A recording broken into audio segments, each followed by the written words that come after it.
Hi, I am doctor पूजा शर्मा। मैं आज एक क्वेश्चन पिक करने वाली हूँ जो पेरेंट्स ने हमें भेजा है। उनको हमेशा कन्फ्यूजन रहता है कि हम अपने बच्चे को कौन सी एज में प्री स्कूल भेजें, या फिर प्री स्कूल करवाएं या ना करवाएं, या डायरेक्टली हम उनको स्कूल में भेजें। और कई बार ग्रैंड पेरेंट्स घर पे होते हैं, वो उनका यही सुझाव होता है कि हमने आपको तो कभी प्री स्कूल करवाया है नहीं, ना हमने कभी प्री स्कूल किया है, तो बच्चे को हम इतना स्ट्रेस क्यों दें। क्या इस एज पे बच्चे को इतना एक्सपोजर देना अच्छा है या नहीं है।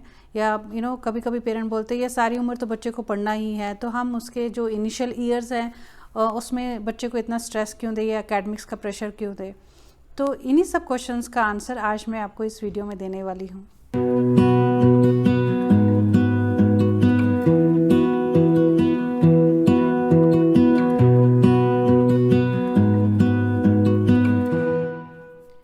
तो इस क्वेश्चन को समझने के लिए चलिए हम समझते हैं कि हमारा ब्रेन कैसे काम करता है, या जो छोटे बच्चे होते हैं उनका ब्रेन कैसे डेवलप होता है। बर्थ से लेके 5 साल तक के एज के बच्चों का 90% ऑफ ब्रेन जो है वो डेवलप हो जाता है। तो ये बहुत ही क्रूशल स्टेज होता है जहाँ पे कि ब्रेन डेवलपमेंट होता है। एक मैं सिंपल तरीके से आपको समझाती हूँ।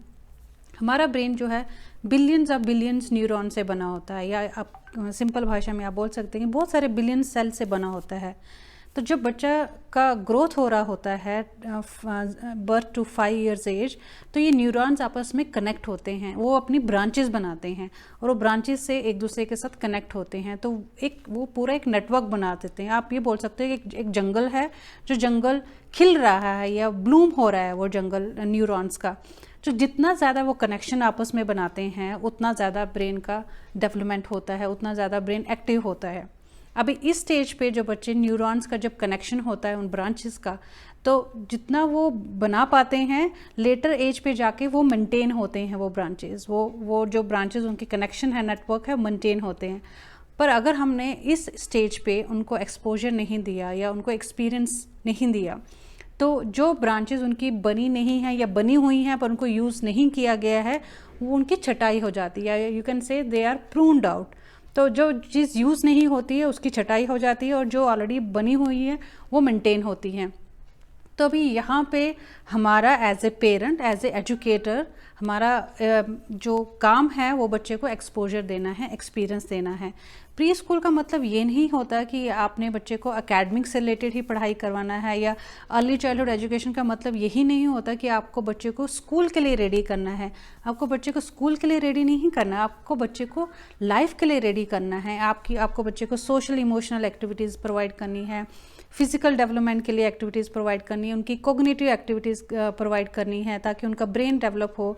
सोशल इमोशनल एक्टिविटीज़ जो बहुत बहुत ही ज़रूरी हैं लाइफ में ग्रो करने के लिए। तो जब एक प्री स्कूल करिकुलम होता है वो इन सब पैरामीटर्स को लेके ही डिज़ाइन किया जाता है ताकि बच्चे का ब्रेन डेवलपमेंट जो हो रहा है इस स्टेज पे उसको हम मैक्सिमम यूटिलाइज कर सकें।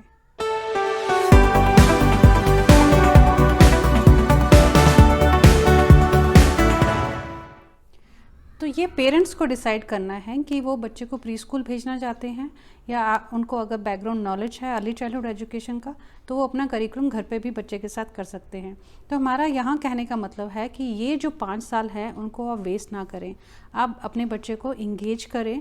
बहुत सारी एक्टिविटीज़ हैं करिकुलम बेस्ड जो आप बच्चे के साथ कर सकते हैं, जिसमें बच्चे का ब्रेन डेवलपमेंट होगा। और सिर्फ ब्रेन डेवलपमेंट की बात नहीं है, उनकी फ़िज़िकल डेवलपमेंट के लिए भी आप बहुत सारी एक्टिविटीज़ कर सकते हैं जो बहुत सिंपल होती हैं। देखने में लगता है कि बहुत सिंपल हैं, but her pre school activity के पीछे एक ऑब्जेक्टिव होता है। बिना ऑब्जेक्टिव के कोई भी एक्टिविटीज़ नहीं की जाती। कोई सिंपल आप स्क्रिबलिंग एक्टिविटी ले लो एक टोडलर बच्चे के लिए, या एक सेम स्क्रिबलिंग एक्टिविटी जब हम एक नर्सरी के बच्चे के लिए करते हैं तो उसमें बहुत डिफरेंस होता है। छोटे बच्चों को जो है हम थिक क्रियॉन्स देते हैं, या आजकल बेल क्रियॉन्स आ जाएंगे क्योंकि आजकल बहुत रिसर्च हो रहा है अर्ली चाइल्डहुड एजुकेशन में। तो जो प्रोडक्ट्स आ रहे हैं मार्केट में they are also as appropriate products. तो आप चूज़ कर सकते हैं अपने बच्चे के लिए अपनी एज के हिसाब से, बच्चे की एज के हिसाब से। तो अगर जैसे एक क्रियॉन की मैं आपको एग्जांपल दे देती हूँ, अगर एक क्रियॉन के साथ स्क्रिबलिंग एक्टिविटी करना है तो एक छोटे बच्चे के लिए आपको एक मोटा वाला जो थिक वाला क्रियॉन होता है वो लेना है या बेल शेप लेना है। बड़े बच्चे के लिए आपको एक थिन वाला क्रियॉन जो नॉर्मल क्रियॉन आप मार्केट में आता है आपको वो वाला लेना है। छोटे बच्चे जो स्क्रिबल करते हैं उनको आप एक पेपर दे दीजिए and let them explore what ever colour they want, उनको चूज़ करने दो कौन सा कलर उनको चाहिए, वो पिक करेंगे। They learn from trial and error.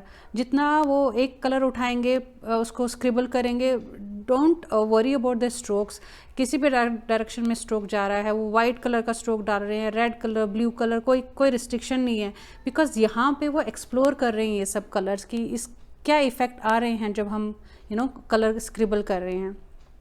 वहीं पे जब हम नर्सरी बच्चे के साथ करते हैं तो नर्सरी बच्चे को यह एक कंट्रोल्ड स्पेस देते हैं। तो जहाँ पे एक जैसे कोई भी आप अपने सर्कल ले लिया, कोई एक एक एनिमल का आउटलाइन ले लिया, एक एलिफेंट का आउटलाइन ले लिया, जिसमें हम बच्चे को बोलते हैं कि no you have to colour inside the shape, जो भी आपने शेप दिया है। इससे क्या है, तो बच्चे का जो है कंट्रोल्ड मूवमेंट है यहाँ पे। और यहाँ पे एक्चुअली हम किस चीज़ पे फोकस करें, हमारा ऑब्जेक्टिव क्या है इस एक्टिविटी करने का। We wanted to do eye hand coordination for the child, क्योंकि बच्चा आई से देख रहा है, उसको पता है कि मुझे इस आउटलाइन के बाहर नहीं जाना है। एंड जब वो बच्चा स्क्रिबल कर रहा है उसका फाइन मोटर स्किल एनहेंस हो रहा है। Fine motor skills are like small muscles when they are using it. उसके लिए हम ज़्यादा डिटेल में अगले वीडियो में जाएंगे। तो जब वो कंट्रोल वे में अपने हैंड का यूज़ कर रहा है, वो बाहर नहीं जाएगा उस आउटलाइन के बाहर, तो उसको हम बोलते हैं it's a control movement, it's called I hand coordination. तो जो हमें बच्चे का डेवलप करना है, पर वो हम करते हैं नर्सरी क्लास में, थोड़े से बड़े बच्चों के लिए। पर छोटे बच्चों के लिए हम बस चाहते हैं कि उनकी फाइन मोटर स्किल्स एनहांस हो, वो लर्न करे अपने ही एक्सपीरियंसेस से, अपने ही मर्जी से वो कलर पिक करें, अपनी मर्जी से वो चॉइस करें और देखें कि इसका क्या इफ़ेक्ट आ रहा है। सो ये डिफरेंस होता है डिफरेंट एक्टिविटीज़ में। ये जब ऐसे ही LKG में और कॉम्प्लिकेटेड हो जाएगा, सेम स्क्रिबलिंग एक्टिविटी और भी ज़्यादा कॉम्प्लिकेटेड हो जाएगी। वो ब्रशिंग स्टार्ट करना यूज़ कर देंगे क्योंकि उनकी पिंचर ग्रिप डेवलप हो गई होगी। तो बहुत सारा थॉट प्रोसेस जाता है कोई भी प्री स्कूल करिकुलम को डिज़ाइन करने के लिए। तो आप मैं तो यही सजेस्ट करूँगी कि आप अच्छा सा कोई प्री स्कूल जो जो गाइडलाइंस फॉलो करता हो, जो मेथडोलॉजीज़ के बेस के ऊपर करिकुलम डिज़ाइन किया हो, वो वैसा डिज़ाइन किए करिकुलम में ही आप अपने प्री स्कूल किसी प्री स्कूल में अपने बच्चे को डालें। और अगर आपको लगता है आप घर पे एक्टिविटी करना चाहते हो तो एक मदर से बेस्ट टीचर कोई नहीं हो सकता है। बट हाँ, आपको थोड़ा सा नॉलेज इस फील्ड में अपना इंक्रीज़ करना पड़ेगा। मे बी आप कोई कोर्सेज कर सकते हैं या फिर आप जो ऑलरेडी डिज़ाइन करिकुलम है होम स्कूलिंग के वो ले सकते हैं। उनके हमेशा फोकस करो कि उनका ऑब्जेक्टिव क्या है। वो ऑब्जेक्टिव रीड करने के बाद ही आप वो एक्टिविटी करो ताकि आपको पता हो कि आपको किस चीज़ पे एम्फोसाइज करना है। सो randomly don't go just for any curriculum. तो जो करिकुलम अच्छे से डिज़ाइन किया हुआ है और ये जितने भी पैरामीटर्स हैं वो टिक होते हैं, उसी करिकुलम को आप घर पे फॉलो कीजिए। And I am sure research भी बोलती है जिन भी बच्चों ने प्री स्कूल ज्वाइन किए हैं या जो एट होम करिकुलम लेते हैं वो बच्चे लाइफ में बहुत सक्सेसफुल होते हैं and they are much better than the kids who are not attending the preschool. So ये मैं नहीं बोल रही हूँ, ये रिसर्च बोलती है और अभी भी बहुत सारी रिसर्च अर्ली चाइल्डहुड एजुकेशन में चल रही है। एंड जो भी अपडेट्स होंगे इस फील्ड में we will definitely try to give you through this channel.